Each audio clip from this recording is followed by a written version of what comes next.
are from Group 2, which consists of myself, Jinita Astuti, and my friend. My name is Fatma, and my friends, my name is Murni. Simak video kami. Oke, pembahasan yang pertama yaitu Function of Islamic Criminal Law atau fungsi dalam hukum pidana Islam.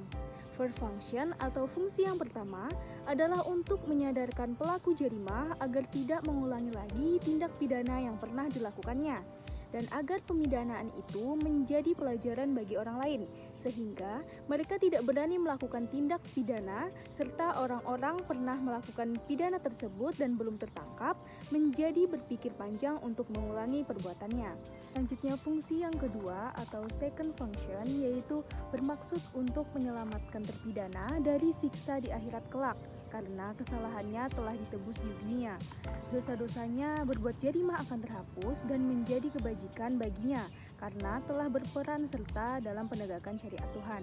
Selanjutnya yaitu tujuan dari hukum pidana Islam, yaitu tidak dilepaskan dari tujuan syariat Islam secara umum karena hukum pidana Islam merupakan bagian dari syariat Islam.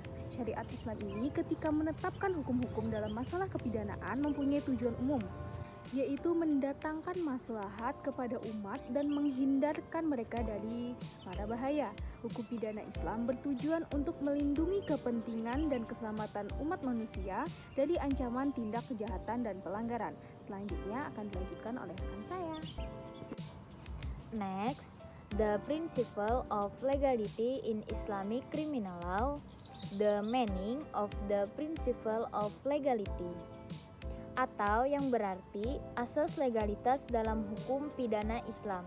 Asas legalitas itu mengandung pengertian bahwa tidak satupun perbuatan yang dianggap melanggar hukum dan tidak ada satupun hukum yang boleh dijatuhkan atas suatu perbuatan sebelum ada ketentuannya di dalam suatu aturan hukum perundang-undangan. Hukum pidana Islam itu mengandung 4 macam. Yang pertama, memberikan jaminan bagi kebebasan individu. Yang kedua, berasal dari ketentuan Allah. Yang ketiga, diatur dalam pasal 1 Kitab Undang-Undang Hukum Pidana.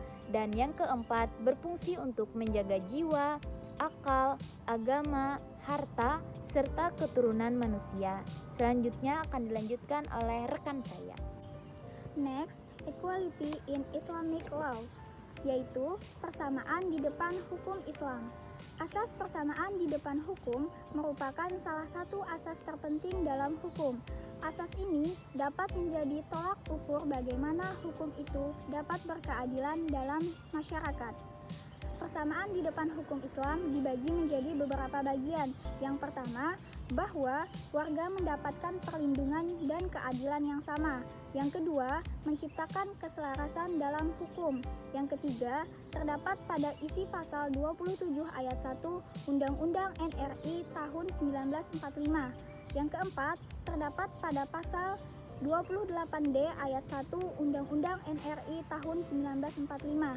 Yang kelima, terdapat pada isi pasal 4 ayat 1 Undang-Undang Republik Indonesia nomor 48 tahun 2009. Yang terakhir, asas equality before the law, yaitu menandakan bahwa adanya persamaan di depan hukum bagi setiap orang. Selanjutnya akan dibahas di slide selanjutnya. Pembahasan kita selanjutnya adalah Proof in Islamic Criminal Law atau pembuktian dalam hukum pidana Islam. Apa aja sih pembuktian dalam hukum pidana Islam itu? Okay, I will explain what the proof in Islamic criminal law. The first is confession, yaitu pengakuan atau ikrar. The second is witness, yaitu saksi atau syahadah. The third is six, yaitu tanda-tanda atau kerinah. Fourth is oath, yaitu sumpah. Fifth is expert opinion, yaitu pendapat ahli. Six is just knowledge, yaitu pengetahuan hakim. And seven is letter, yaitu surat. Well, that was our last discussion. Thanks for watching. Wassalamualaikum warahmatullahi wabarakatuh.